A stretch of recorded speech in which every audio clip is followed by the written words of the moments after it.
اعمال کی اصلاح کرم سے کر دے۔ الحمدللہ رب العالمین والصلاة والسلام علی سید المرسلین، اما بعد فاعوذ باللہ من الشیطان الرجیم، بسم اللہ الرحمن الرحیم۔ پڑھیے الصلاۃ والسلام علیک یا رسول اللہ وعلی آلک واصحابک یا حبیب اللہ۔ الصلاۃ والسلام علیک یا نبی اللہ وعلی آلک واصحابک یا نور اللہ۔ فرمان آخری نبی رسول ہاشمی صلی اللہ تعالی علیہ وسلم، جسے کوئی اہم حاجت درپیش ہو وہ مجھ پر کثرت سے درود شریف پڑھے، کیونکہ درود پاک دکھ، درد اور مصیبتوں کو دور کرتا اور رزق میں اضافہ کرتا ہے۔ تو جب بھی کوئی مشکل آئے، پریشانی آئے، تکلیف آئے، ٹینشن آ جائے، تو اس کا بار بار اظہار کرنے سے ٹینشن دور نہیں ہو جاتا۔ کوئی بھی مشکل آتی ہے بندہ سبھی کو بتاتا پھرے، بار بار ذکر کرتا رہے کہ یار بڑی مشکل میں ہوں، بڑی پریشانی میں ہوں۔ شاعر کہتے ہیں نا کہ دکھوں نے تم کو جو گھیرا ہو تو درود پڑھو، دکھوں نے تم کو جو گھیرا ہو تو درود پڑھو، جو حاضری کی تمنا ہو تو درود پڑھو۔ تو جب ٹینشن دور کرنے کا، مشکل دور کرنے کا، پریشانی دور کرنے کا وظیفہ مل گیا ہے، چابی مل گئی ہے، تو پھر فضول باتیں کرنے کی بجائے ہمیں درود پاک کی کثرت کرنی چاہیے۔ صلو علی الحبیب صلی اللہ تعالی علی محمد صلی اللہ علیہ وسلم۔ آج میں آپ کو اللہ کے ایک نبی کا واقعہ سنانا چاہتا ہوں۔ یہ واقعہ قرآن مجید میں بہت تفصیل کے ساتھ موجود ہے، اور یہ واقعہ ایسا ہے کہ میں ان نبی علیہ الصلوۃ والسلام کے عمل کا نام لوں تو نبی علیہ الصلوۃ والسلام کا نام آپ کے ذہن میں خود ہی آ جائے گا۔ یعنی انہوں نے وہ عمل ایسا کیا کہ اب ان کے نام کے ساتھ وہ عمل ایک خاص ٹیگ بن گیا ہے۔ اور اگر میں اب عمل بتاتا ہوں، نام آپ خود بتائیں گے، اور ان کا عمل تھا کہ ان کے اندر کمال صبر تھا۔ اب یہ صبر کرنے والے نبی کون ہیں؟ صبر ایوب علیہ السلام۔ مشہور ہے دنیا میں کہ ایوب علیہ السلام کا جو صبر ہے وہ ضرب المثل بن گیا، وہ ایگزامپل بن گیا۔ صبر تو بہت سارے لوگوں نے دنیا میں کیا، مصیبتیں تو بہت سارے اللہ والوں پر آئیں، مگر حضرت ایوب علیہ السلام کو اس قدر کمال کا صبر جو ان کا تھا، وہ کیا واقعہ ہے۔ تو آج مشکلیں ہیں، پریشانیاں ہیں، ٹینشن ہیں، لوگ جب پریشان ہوتے ہیں تو صبر کا دامن تھامنے کی بجائے نارملی بے صبری، شکوے اور شکایات کی طرف جاتے ہیں۔ تو زندگی میں جب بھی کوئی معاملہ آئے نا، ہمیں اللہ کے کلام کی طرف رجوع کرنا چاہیے، اللہ والوں کی سیرت کی طرف رجوع کرنا چاہیے، اور رب کریم کے جو منتخب ترین بندے ہیں، دنیا کے افضل ترین جو افراد ہیں، وہ انبیاء کرام علیہ الصلوۃ والسلام ہیں۔ تو ہمیں جب بھی کوئی پرابلم آئے، جب بھی کوئی مسئلہ درپیش ہو، پہلے دیکھیں اللہ والوں نے اس موقع پر کیا کیا تھا، قرآن کیا کہتا ہے، حدیث کیا کہتی ہے، تو پھر زندگی میں چیزیں آسان ہو جاتی ہیں۔ تو حضرت ایوب علیہ الصلوۃ والسلام کی سیرت کے بارے میں جانتے ہیں کہ آپ حضرت اسحاق علیہ الصلوۃ والسلام کی اولاد میں سے ہیں، اور ان کی والدہ حضرت لوط علیہ الصلوۃ والسلام کے خاندان سے ہیں۔ اللہ تعالیٰ نے آپ کو ہر طرح کی نعمت سے نوازا تھا۔ آپ حسن و صورت والے بھی تھے، یعنی آپ کو اللہ پاک نے بہت خوبصورت بھی بنایا تھا، اور اللہ کریم نے مال بھی بہت دیا، اولاد نے بھی کثرت دی، یعنی ویل آف لائف تھی، خوبصورتی بھی ہے، مال بھی ہے، اولاد بھی ہے۔ اچھا، پھر ظاہر مال تھا تو گھر بھی تھے، جانور بھی تھے۔ اس زمانے میں جو ویلتھ ہوتی تھی، جو پیسہ ہوتا تھا، وہ جانوروں کی صورت میں ہوتا تھا۔ آج کل لوگ گاڑیاں رکھتے ہیں، سونا زیورات رکھتے ہیں، اس زمانے میں جانور ہوتے تھے۔ بلکہ اب بھی اگر پاکستان کے بھی آپ انٹیریئر کے ایریا میں چلے جائیں، گاؤں گوٹھ میں جائیں، تو لوگ اپنا مال و دولت سے جانور ہی خرید رہے ہوتے ہیں۔ ان کے نزدیک یہی ان کا جو ہے وہ جو بھی ان کا کاروبار ہوتا ہے اور مال ہوتا ہے۔ اب آپ پر امتحان آیا، آزمائش آئی. اور وہ آزمائش کیسے آئی کہ پہلے آپ کا مکان گرا اور خاندان کے جتنے افراد تھے اور آپ کے بیٹے تھے، جتنے بھی آپ کے بیٹے تھے نا، وہ سب اس مکان کے تلے دب کر انتقال کر گئے. اللہ اکبر. آپ کو آ کر خبر دی جاتی گئی کہ حضور آپ کا مکان گر گیا ہے، آپ کے بچے دب گئے اور دب کر ان کا انتقال ہو گیا ہے. آپ فرماتے تھے میرا کیا ہے، جس کا تھا اس نے لے لیا. جب تک اس نے مجھے دے رکھا تھا وہ میرے پاس تھا، جب اس نے چاہا اس نے واپس لے لیا. اسی نے دیا تھا نا. تھوڑی دیر بعد خبر آئی کہ آپ کے جتنے جانور تھے، ہزارہا اونٹ تھے، بکریاں تھی، ریوڑ کے ریوڑ تھے، سارے جانور جو ہیں وہ مر گئے. کسی نے آ کر کہا کہ اب آپ کی جتنی دولت تھی، جتنے جانور تھے، وہ بھی مر گئے. سبحان اللہ. آپ اللہ کا شکر بجا لاتے، کہتے یا اللہ جو رب کا تھا اس نے واپس لے لیا، اسی کا تھا، جتنی دیر چاہا میرے پاس رہا، واپس لے لیا اس نے. میں اپنے رب کی رضا پر راضی، میں اس امتحان پر راضی ہوں. اللہ اکبر. اب کیا ہوا کہ آپ کی تمام کھیتیاں اور جو باغات تھے، بہت بڑی زمینیں تھی، بڑے بڑے کھیت تھے، وہ بھی سارے کے سارے برباد ہو گئے. کسی نے آ کر بتایا کہ حضور اب تو کھیت بھی گئے، اب باغات بھی گئے. آپ نے فرمایا کہ جس کا تھا اس نے لے لیا، میں اس کی رضا پر راضی ہوں. جب تک میرے پاس تھا وہ میرے پاس تھا، اب رب نے واپس لینا چاہا تو اس نے لے لیا. اب he was empty handed، یعنی اب کچھ بھی نہیں تھا، نہ بچے ہیں، نہ مال ہے، نہ جانور ہے، نہ مکان ہے. مگر حضرت ایوب علیہ السلام کی زبان پر پھر بھی شکر ہے، اب بھی شکر ہے، شکوہ نہیں ہے کہ اللہ میں تیری رضا پر راضی ہوں. لیکن ابھی امتحان ختم نہ ہوا تھا. اور اس امتحان کے پیچھے بعض مفسرین نے ایک اور قول بھی نقل کیا کہ شیطان نے حضرت ایوب علیہ السلام کو دیکھ کر اللہ کی بارگاہ میں کہا کہ مولا یہ تیرا بندہ اس لیے تیرا شکر گزار ہے کہ تو نے اسے بڑا نوازا ہے، بڑا مال دیا ہے، اولاد دی ہے، گھر دیا ہے.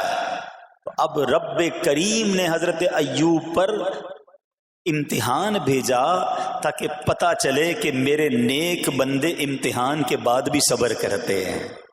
لیکن اب سب چلا گیا نا، تو شیطان نے کہا کہ ابھی جان تو باقی ہے نا، صحت تو باقی ہے. اللہ اکبر.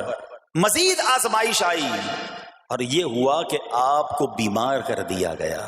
مبارک جسم پر بڑے بڑے آبلے پڑ گئے، پھوڑے جس کو کہتے وہ پڑ گئے. اس حال میں آپ کے سارے دوست بھی آپ کو چھوڑ کے چلے گئے. آج کل ویسے بھی حال ایسا ہی ہے جناب، جب تک پیسہ ہے، شہرت ہے، آپ کے پاس کوئی مال ہے تو آس پاس بہت سارے لوگ ہوتے ہیں. مگر جب یہ سب چیزیں چلی جائیں نا تو بعض اوقات ایسی کنڈیشن میں اپنے اور پرائیوں کی جانچ بھی ہو جاتی ہے کہ اب کون کھڑا ہے. دوستی مال کے لیے تھی، دوستی شہرت کے لیے تھی، دوستی منصب کے لیے تھی، یا کسی کی ذات سے واقعی خالص دوستی تھی. اب کیا ہوا، آپ کے سارے رشتہ دار، سارے دوست بھی دور چلے گئے، سوائے آپ کی فرما بردار زوجہ تھی جن کا نام تھا رحمت بن افراہیم، اور یہ حضرت یوسف علیہ السلام کی پوتی بھی تھی، اللہ کے نبی کی آل سے تھی. وہ آپ کی خدمت کرتی رہی. اب جسم پر پھوڑے ہیں، آبلے ہیں، ایک بیوی ہے، نہ پیسہ ہے، نہ مال ہے، نہ بچے ہیں، واٹ ایور جو تھا سب ختم. مگر زبان ہے کہ اس پر پھر بھی اللہ کا ذکر جاری ہے، پھر بھی شکر جاری ہے، پھر بھی صبر ہے. بات کرنا آسان ہے جناب، مشکل آئے اور صبر کرے بندہ. اصل امتحان یہ ہے، زباں پر شکوائے رنجو علم لایا نہیں کرتے، زباں پر شکوائے رنجو علم لایا نہیں کرتے، نبی کے نام لیوا غم سے گھبرایا نہیں کرتے. ہم میں سے کسی پر ایسی آزمائش نہیں آئی نا. چھوٹی موٹی آزمائشیں تو آتی رہیں گی. ایک بات یاد رکھنا، یہ زندگی کی جو گاڑی ہے نا، یہ مسائل کے پہیوں پر ہی چلتی ہے. ہمیں بعض اوقات کسی کی گاڑی، کسی کا مکان، کسی کا خوبصورت چہرہ، کسی کی مسکراہٹ دیکھ کر لگتا ہے یار یہ تو دنیا کا سب سے سخی آدمی ہے. ایسا نہیں. تو یہ نہ سمجھے کہ سارا جہان جناب سخی ہے اور میں اکیلا دکھی ہوں. ایسا نہیں ہوتا، بلکہ اس جہاں میں تقریباً ہر بندہ ایسا ہوتا ہے جس کے ساتھ کوئی نہ کوئی دکھ لگا ہوا ہوتا ہے، کوئی نہ کوئی پریشانی ہے. کسی کو مال کی پریشانی، کسی کو روزگار کی پریشانی، کسی کو بیماری لگی ہے، کسی کو اور ٹینشن ہے. تو یہ کبھی بھی نہ سوچے کہ میں زندگی گزاروں گا اور کوئی ٹینشن نہیں آئے گی. تیار رہو امتحان کے لیے، امتحان ضرور آنا ہے. اب کمال یہ ہے کہ اس امتحان میں پاس کون ہوتا ہے. حضرت ابراہیم پر امتحان آیا، زبان پر صبر ہے، شکر ہے، شکوہ نہیں ہے. اب کیا ہوا کہ آپ کا سال ہاں سال تک یہ حال رہا. یہ 2-4 مہینے کا پرابلم نہیں تھا، کئی سال تک آپ بیمار رہے.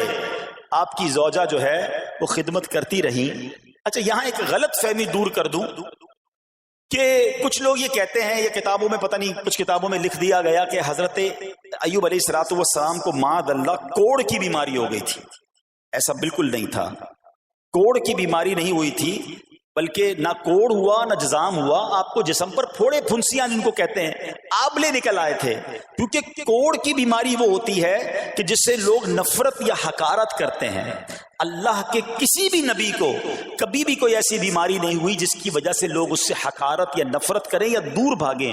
کیونکہ اللہ نے ان نفوس قدسیہ کو، ان نیک بندوں کو، ان منتخب شخصیات کو لوگوں کی ہدایت کے لیے بھیجا ہے. ان کو کبھی کوئی ایسی چیز نہیں ہوئی کہ جس سے لوگ گھن کھا کر دور بھاگیں. تو یہ بالکل غلط ہے. البتہ آپ کے جسم پر آبلے تھے، پھوڑے تھی، اور اللہ اکبر آپ اس حال میں کیا رب سے عرض کرتے تھے؟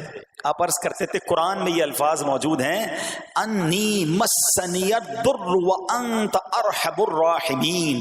ترجمہ کیا ہے؟ مجھے تکلیف پہنچی اور تو سب مہر والوں سے بڑھ کر مہر والا ہے، رحم کرنے والوں میں سب سے بڑھ کر رحم کرنے والا ہے. یعنی اللہ کی بارگاہ میں یہ عرض کرتے تھے، یا اللہ تکلیف پہنچی ہے، رحم تو نے کرنا ہے، تو ارحم الراحمین ہے. زمانے سے نہیں کہتے تھے. یہاں ایک اور پرابلم ہے. میں کوئی مسئلہ ہوتا ہے، پرابلم آتی ہے، ہم ساری دنیا سے کہتے ہیں یہ مسئلہ ہو گیا، یہ پرابلم ہو گئی. نہیں، ساری دنیا میں سے کوئی آپ کا مسئلہ حل نہیں کر سکتا. اس سے بات کرو نا جو مسائل کو حل کرنے والا ہے، اس سے عرض کرو نا جو مصیبت کو دور کرنے والا ہے.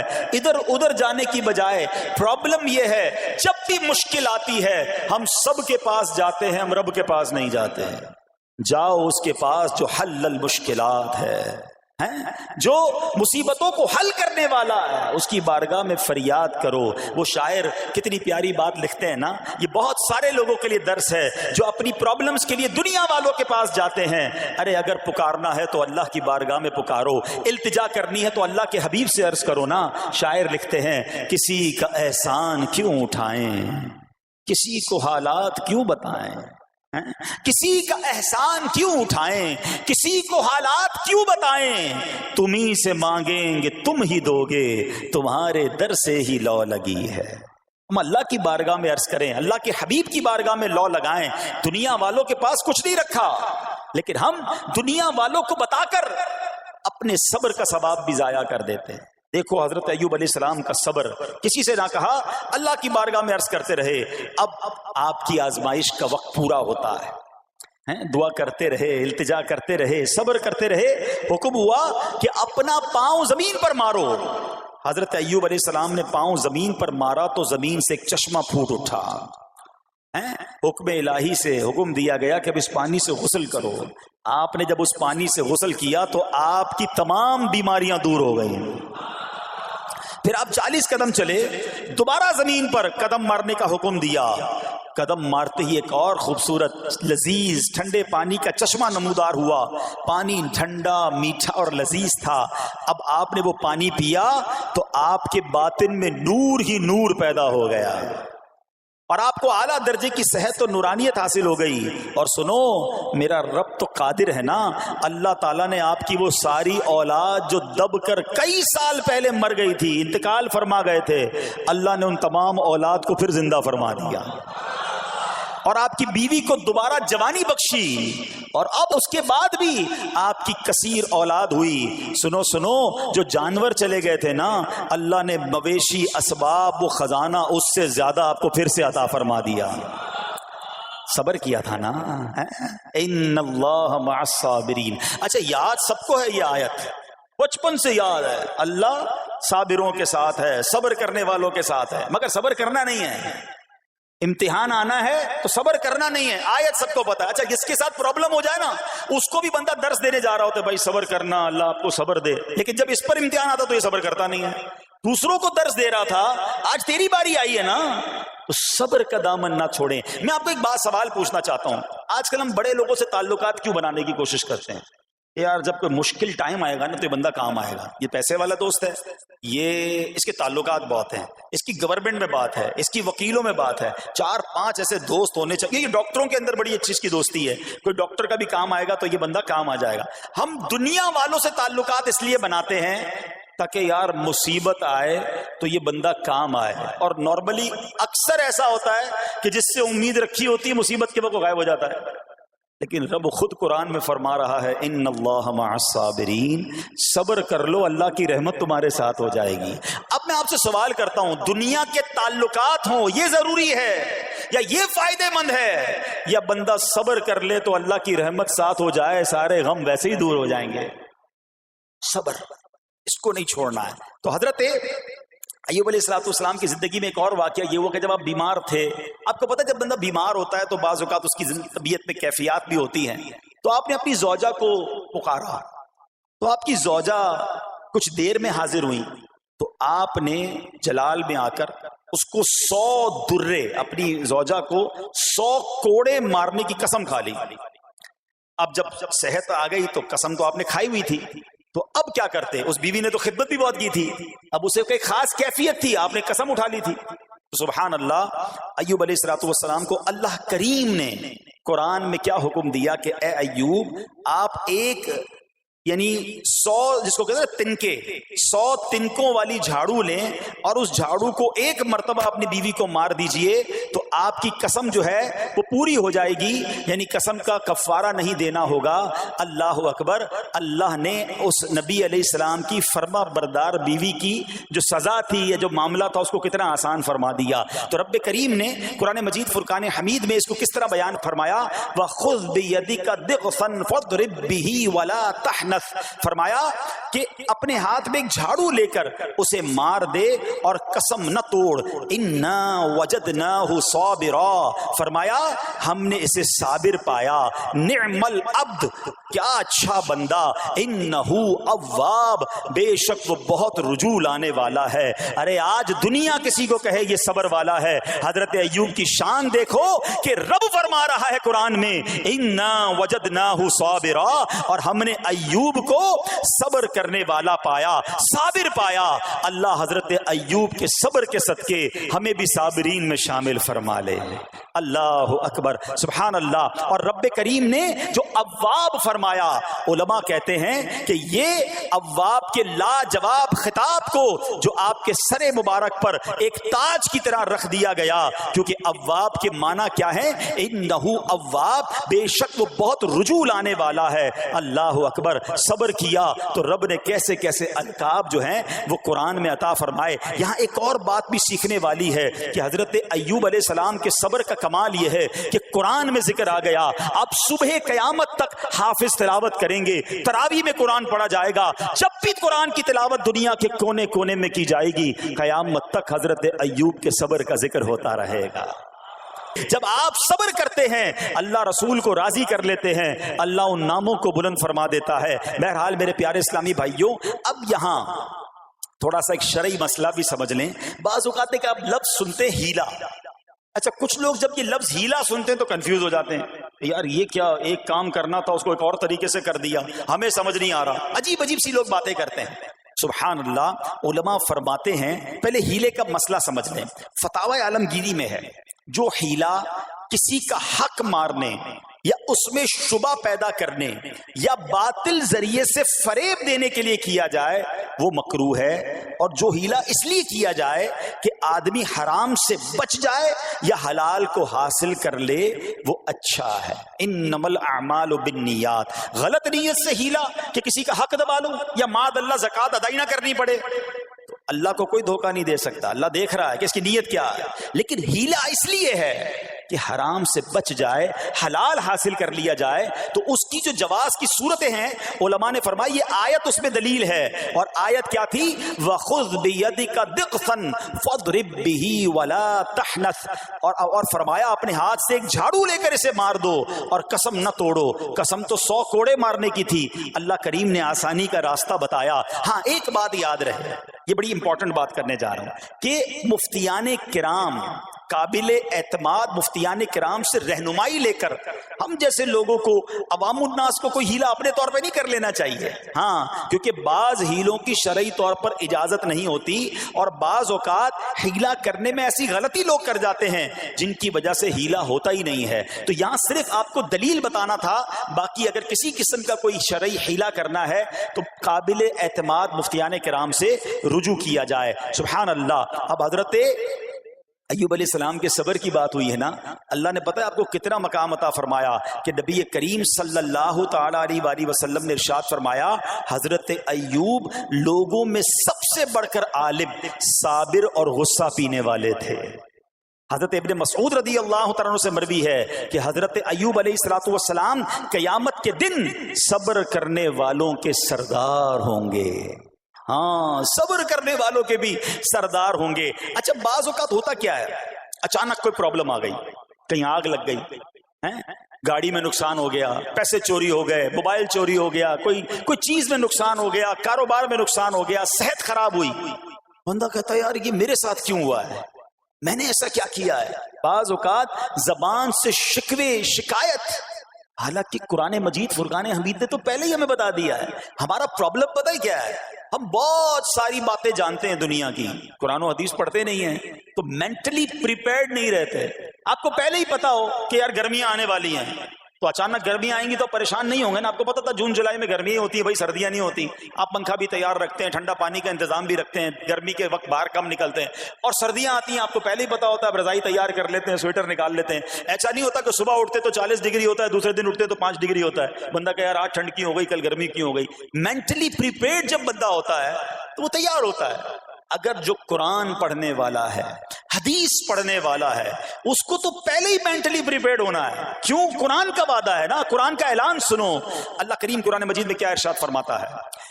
بسم اللہ الرحمن الرحیم وَلَنَبْلُوَنَّكُمْ بِشَيْءٍ مِّنَ الْخَوْفِ وَالْجُوعِ وَنَقْصٍ مِّنَ الْأَمْوَالِ وَالْأَنفُسِ وَالثَّمَرَاتِ وَبَشِّرِ الصَّابِرِينَ. اور ضرور ہم تمہیں آزمائیں گے. کیا فرمایا؟ ضرور آزمائیں گے، تیار رہو. there is examination. اچھا آزمائش کن کن چیزوں کی ہوگی؟ سبحان اللہ. قرآن نے لسٹ بھی دے دی ہے کہ آزمائش کیا ہوگی. فرمایا کچھ ڈر سے، اچانک خوف آ جاتا ہے نا، کوئی دشمن آ جاتا ہے، کوئی دھمکی دے رہا ہوتا ہے، اچانک حالات خراب ہو جاتے ہیں، دل میں خوف بیٹھ جاتا ہے. پھر فرمایا بھوک سے، مال کم ہو گیا، تنگی آ گئی تو بھوک سے. پھر فرمایا کچھ مالوں اور جانوں اور پھلوں کی کمی سے. کبھی کاروبار میں نقصان ہوگا، کبھی کسی کے باغات ہے تو باغ فصل اجڑ سکتی ہے، آپ کو کوئی نقصان ہو سکتا ہے، کسی جگہ آگ لگ سکتی ہے. اور جانوں کی کمی سے بیماری بھی آ سکتی ہے. مگر آگے کیا فرمایا؟ وَبَشِّرِ الصَّابِرِينَ. خوشخبری سنا ان صبر والوں کو.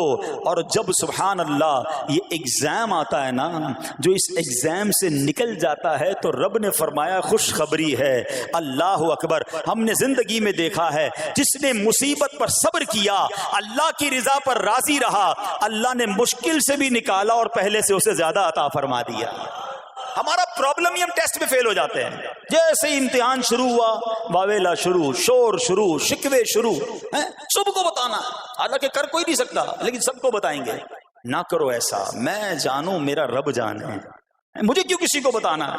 ہاں وہ کریم ہے، وہ دیکھ رہا ہے کہ میرا بندہ صبر کر رہا ہے. سبحان اللہ. حضرت سیدنا امام ابو جعفر محمد بن جریر طبری تفسیر طبری میں اس آیت مبارک کے تحت فرماتے ہیں، یعنی ہم تمہیں دشمن کے خوف، قحط سالی، شدید بھوک و فقر و فاقہ، فصلوں کی کمی، مقاصد کے حصول میں مشکلات، کفار سے جنگ کے دوران افرادی قوت میں کمی اور اہل و عیال کی موت وغیرہ کے ذریعے آزمائیں گے. اور یہ سب چیزیں بطور امتحان ہوں گی تاکہ تمہارے سچے جھوٹوں سے اور اہل بصیرت منافقوں سے جدا ہو جائیں. یعنی اس ٹیسٹ میں پتہ چل جائے گا کون اللہ والا ہے, کون صبر والا ہے, کون اللہ کی رضا پر راضی رہنے والا ہے. سنو سنو, جب یہ تکلیف آتی ہے نا تو اس کا پھر اجر کتنا ملتا ہے. شہنشاہ نبوت, مخزن جود و سخاوت صلی اللہ تعالی علیہ وسلم نے ارشاد فرمایا, جو دنیا میں ہی اپنی ہر خواہش کی تکمیل کر لے تو یہ چیز آخرت میں اس کے اور اس کی خواہش کے درمیان آڑ اور پردہ بن جائے گی. اور جو مالداروں کی زینت کی طرف اپنی نگاہیں دراز کرے تو وہ آسمان والوں کے سامنے بے عزت ہو جاتا ہے. اور جو شدید بھوک پر صبر کرے اللہ عز و جل اس کو جنت الفردوس میں جہاں چاہے گا ٹھکانہ عطا فرمائے گا. ہاں, ہر چیز پوری ہو جائے, جو چاہیے وہ مل جائے. یہ نہیں ہونا چاہیے. کچھ نہ کچھ آزمائشیں آئیں گی, اور اگر سب ادھر مل گیا تو ادھر پھر کیا ملے گا. ہم اللہ سے یہ دعا کرتے ہیں کہ ادھر بھی عطا فرمائے, ادھر بھی محروم نہ کرے. ہاں, ہمیں ڈرتے بھی رہنا چاہیے کہ یار میں جو مانگتا ہوں ادھر مل جاتا ہے, کہیں وہاں محروم نہ رہ جاؤں. تو آزمائش آئے تو صبر کرنا چاہیے, اللہ کی رضا کے طور پہ زندگی گزارنی چاہیے. ایک بار نبی پاک علیہ الصلوۃ والسلام انصار کے پاس تشریف لے گئے تو فرمایا کیا تم مومن ہو؟ بڑا کمال کا سوال جواب ہے, ذرا غور کیجئے گا. ہمارے پاس بھی کوئی آ کر کہے کہ کیا تم مومن ہو تو ہم کیا جواب دیں گے؟ صحابہ خاموش رہے. سیدنا فاروق اعظم نے کہا حضور ہاں ہم مومن ہیں. شاید ہمارا بھی جواب یہی ہوگا ہم مومن ہیں. مگر اگلا سوال سنو نبی پاک علیہ الصلوۃ والسلام کا. فرمایا کہ اگر تم مومن ہو تو تمہارے ایمان کی علامت کیا ہے؟ ہاں, اب ہم سے کوئی یہ سوال کرے تو ہم جواب کیسے دیں گے؟ بھائی تم کہہ رہے ہو مومن ہیں, واٹ از دا سمٹمز, کوئی نشانی کوئی علامت تو بتاؤ نا. اب یہ سوال کرنے والے کون ہیں؟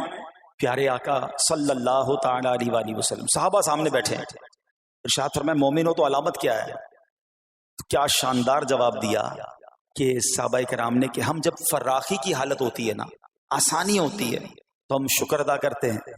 جب آزمائش آتا ہے, کوئی پرابلم آتی ہے, ہم صبر کرتے ہیں اور اللہ کے فیصلے پر راضی رہتے ہیں.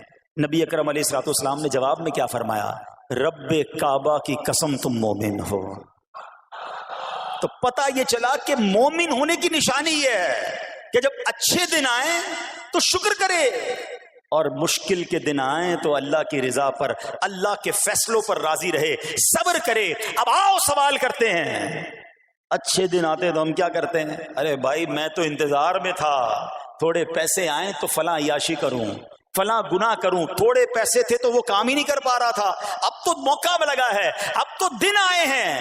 معاذ اللہ, جس کو اللہ نعمتیں دیتا ہے, فراخی دیتا ہے, تو وہ اللہ کی نافرمانی میں لگ جاتا ہے. اور جب اس کو کوئی آزمائش بھیجتا ہے تو وہ ناشکری کہہ کر, بلکہ بعض اوقات تو کفریہ کلمات منہ سے نکال کر ایمان سے بھی ہاتھ دھو بیٹھتا ہے.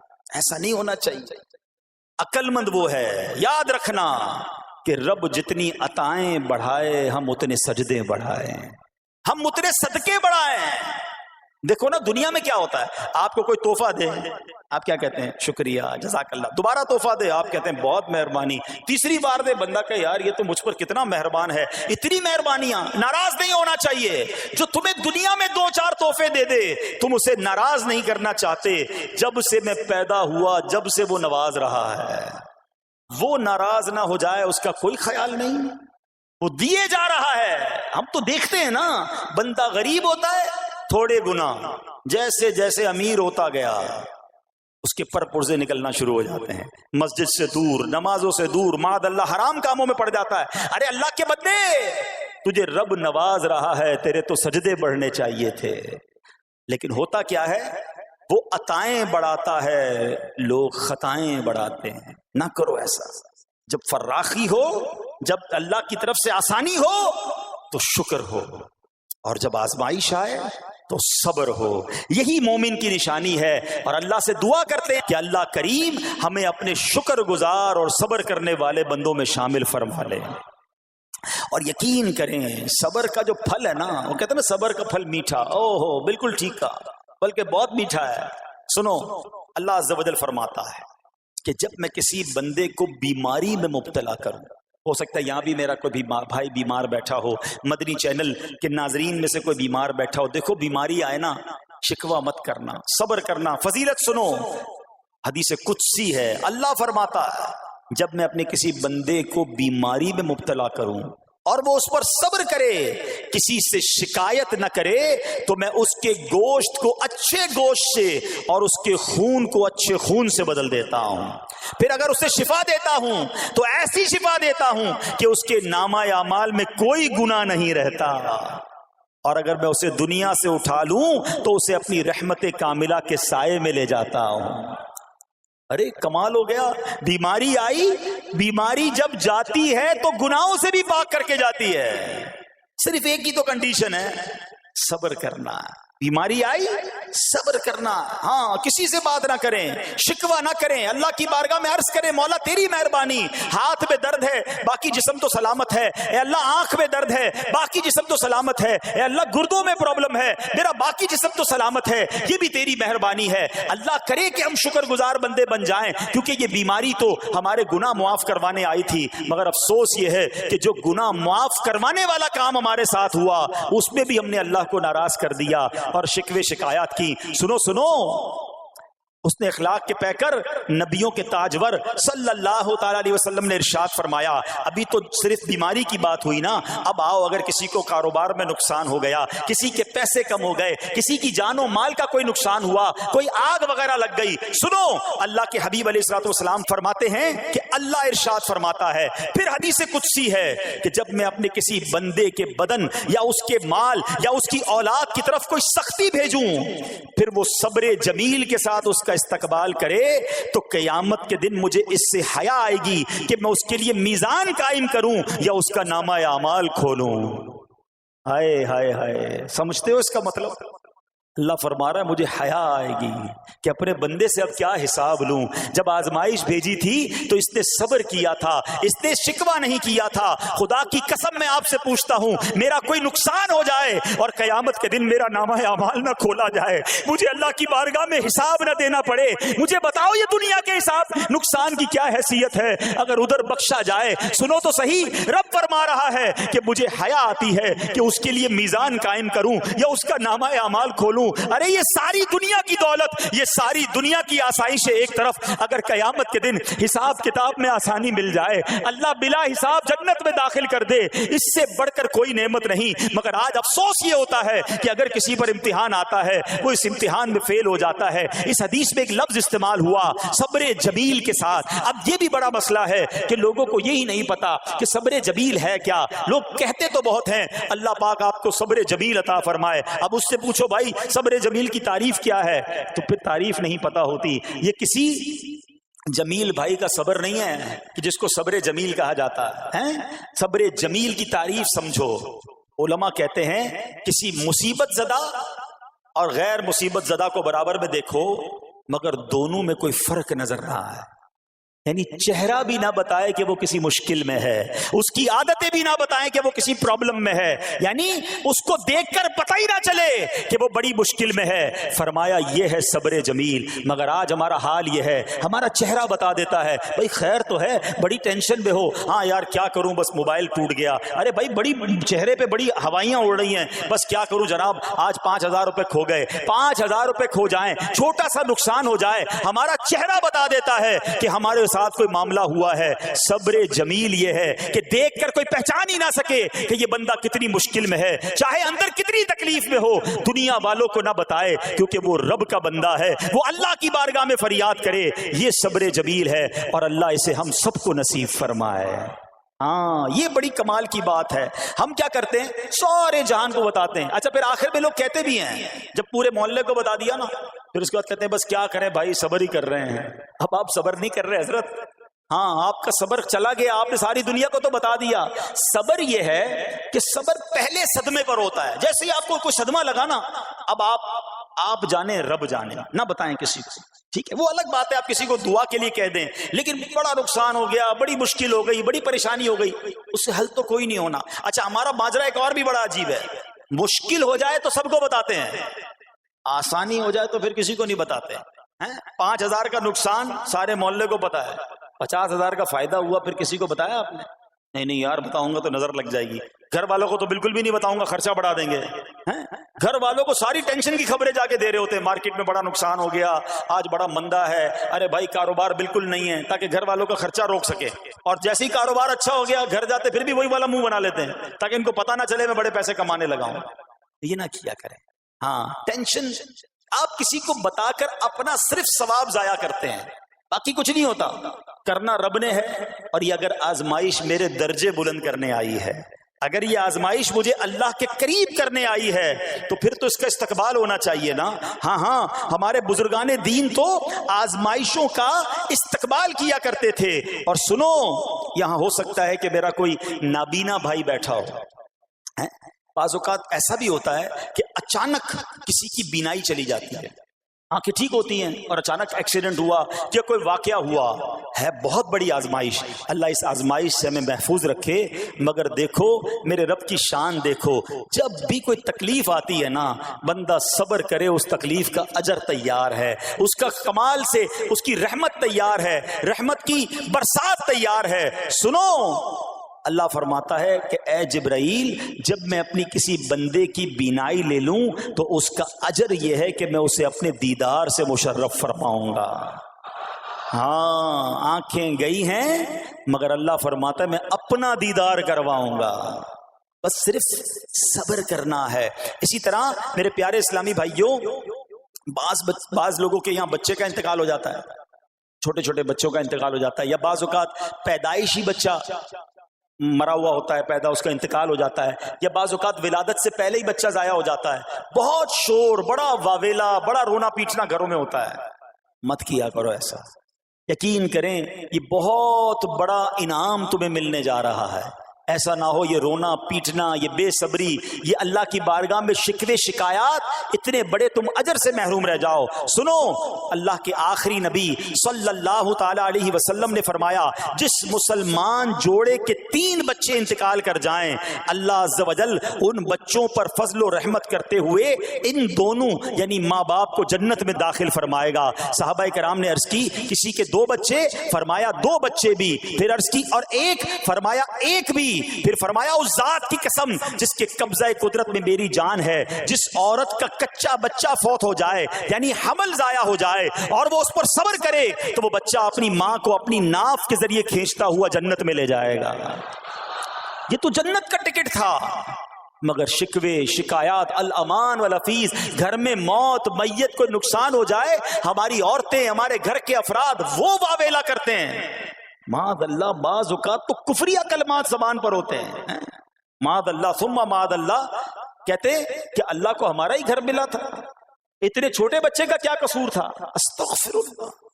یہ تمہارے جملے، ایک تو گھر میں مصیبت پہلے ہی آئی ہوئی ہے اور تم اللہ پر اعتراض کر کے معاذ اللہ، اللہ کو ظالم کہہ کے اپنا ایمان بھی ضائع کر بیٹھے. یہ تو اس سے بڑی مصیبت ہو گئی نا. تو نہ کریں ایسا. سیکھو. آج میں نے آپ کے سامنے حضرت ایوب علیہ السلام کی سیرت اور قرآنی واقعہ بیان کیا کہ سب کچھ چلا گیا مگر وہ اللہ کی رضا پر راضی تھے. رب نے انہیں صبر کرنے والا بندہ بھی فرمایا اور ساری نعمتیں پہلے سے زیادہ عطا فرما دی. ہاں بالکل نوازا جائے گا. صبر کا دامن اگر نہ چھوڑیں. سنو ہمارے اسلاف کیسے صبر کرتے تھے. حضرت سیدنا فتح موصلی رحمت اللہ تعالی علیہ کی زوجہ محترمہ رضی اللہ تعالی عنہا کا پاؤں پھسل گیا اور ان کا ناخن ٹوٹ گیا. وہ مسکرانے لگی. اللہ اکبر. کبھی کبھی ہمارا بھی ناخن ٹوٹا ہوگا، بہت تکلیف ہوتی ہے. ناخن ٹوٹے تو جان نکل جاتی ہے مگر آپ مسکرانے لگی. کسی نے پوچھا کہ آپ کو ناخن ٹوٹنے کا درد نہیں ہوا، آپ مسکرا رہی ہیں؟ تو فرماتی ہیں کہ اس درد پر جو ثواب ملے گا نا، مجھے درد پر صبر کروں گی اور جو مجھے اس پر ثواب ملے گا تو اس ثواب کے تصور نے میرے درد کی تلخی کو دور کر دیا. ہائے ہائے ہائے، یہ ہے اللہ والے. ہاں صبر کرنا کوئی ان سے سیکھے. میرے پیارے اسلامی بھائیوں، احادیث میں، روایتوں میں یہ مضمون ملتا ہے کہ اللہ کریم کی بارگاہ میں بندے کا کوئی درجہ رکھا ہوتا ہے. یعنی اللہ کی رضا یہ کہ بندہ اس سٹیج تک پہنچ جائے، اس درجے تک پہنچے، مگر وہ نماز کے ذریعے، روزوں کے ذریعے، عبادتوں کے ذریعے اس درجے تک نہیں پہنچتا. پھر اللہ اس پر آزمائش بھیجتا ہے کہ میرا بندہ صبر کر لے تاکہ صبر کر کے اس درجے کو حاصل کر لے. ہائے ہائے، یعنی مجھ پر کوئی آزمائش آئی تھی میرے درجے بڑھانے، مگر ہائے میری بے صبری کہ میں نے وہ درجہ پانے کا موقع ضائع کر دیا، میں نے وہ ثواب پانے کا موقع ضائع کر دیا۔ خدا را یاد رکھنا، اگر کسی آزمائش سے گزر رہے ہو تب بھی، اور اگر آئندہ کوئی آزمائش آئے، صبر کا دامن نہ چھوڑنا، یہ تصور کر لینا کہ یہ میرے گناہ معاف کرنے کا ذریعہ بن رہا ہے، یہ میرے درجے بڑھانے کا ذریعہ بن رہا ہے۔ اور سنو، جب مصیبت آئے تو پڑھنا کیا ہے؟ رسول اللہ صلی اللہ تعالی علیہ وآلہ وسلم نے فرمایا، جو مصیبت کے وقت انا للہ و انا الیہ راجعون کہتا ہے تو اللہ عز و جل اس کی پریشانی دور فرما دیتا ہے اور اس کے کام کا انجام اچھا فرماتا ہے، اور اسے ایسا بدل عطا فرماتا ہے جس پر وہ راضی ہو جاتا ہے۔ تو یہ پڑھ لیں، لیکن شکوہ نہ کریں، دنیا والوں کو بتانے کی حاجت نہیں۔ اچھا، وہ جو میں بات کر رہا تھا کہ تکلیف سب کو بتانی ہے اور راحت کے بارے میں کسی کو کوئی شکر کرتا ہوا نظر نہیں آتا۔ ایک بار ایک شخص کے سر پر جو ہے نا وہ تکلیف ہوئی نا، سر میں درد ہو گیا، اس نے پٹی باندھی اور گھومنے لگا۔ اس زمانے میں حضرت رابعہ بصریہ رضی اللہ رحمۃ اللہ تعالی علیہ، اللہ کی بہت بڑی ولیاں ہیں، آپ نے اس کو دیکھا کہ کیوں پٹی باندھی ہے؟ وہ کہتا سر میں درد تھا اس لیے پٹی باندھی ہے۔ بات تھوڑی سی باریک ہے، سمجھدار لوگ سمجھیں گے، اس لیے پٹی باندھی ہے کہ سر میں درد تھا۔ اللہ اکبر۔ اس اللہ والی نے بتایا کیا کہا؟ آپ کہتی ہیں کبھی صحت کی پٹی بھی باندھی ہے؟ یہ جملہ ہے بڑا سمجھنے والا ہے، یعنی اللہ نے اتنے دنوں تک صحت میں رکھا تو کسی کو نہیں بتایا، اور تھوڑے دنوں کی تکلیف آئی تو پٹی باندھ کے سب کو بتانے چلا ہے کہ رب نے بیمار کیا ہے۔ ہاں، ہمیں اللہ کریم کی طرف سے آزمائش ہمیشہ تھوڑی آتی ہے۔ اگر اپنی زندگی کا ہم پورا عرصہ کیلکولیٹ کریں نا کہ بھئی 40 سال کا کوئی بندہ ہو گیا تو کتنے دن ہوئے 40 سال میں؟ ٹھیک ہے، ایک بار کبھی بیٹھ کے اکیلے میں حساب کرنا، اتنے ہزار دن میں نے دنیا میں گزارے، کتنے دن بیمار رہا؟ تو شاید چند دن، 100 دن، 50 دن، 200 دن بنیں گے۔ کئی ہزار دنوں میں سے اگر چند دن اللہ نے مجھ پر آزمائش ڈالی تو ہزاروں دن راحت بھی تو ڈالی نا، صحت بھی تو عطا فرمایا۔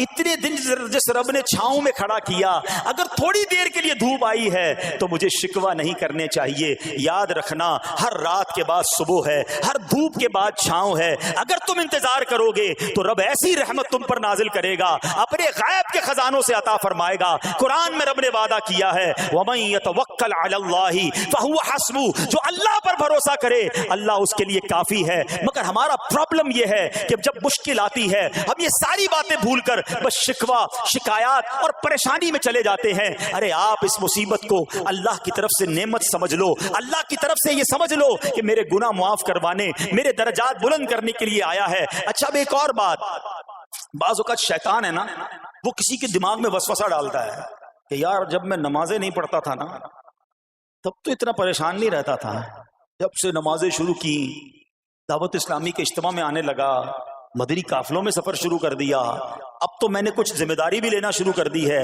ارے میں نے جب سے امامہ پہنا ہے، یہ داڑھی رکھ لی ہے، میری کوئی اسلامی بہن سن رہی ہے کہ بے پردہ گھومتی تھی تو کوئی اتنا ٹینشن نہیں تھا، اب میں نے جناب پردہ کرنا شروع کیا ہے، قرآن پڑھنا شروع کیا ہے تو ٹینشنیں شروع ہو گئی ہیں۔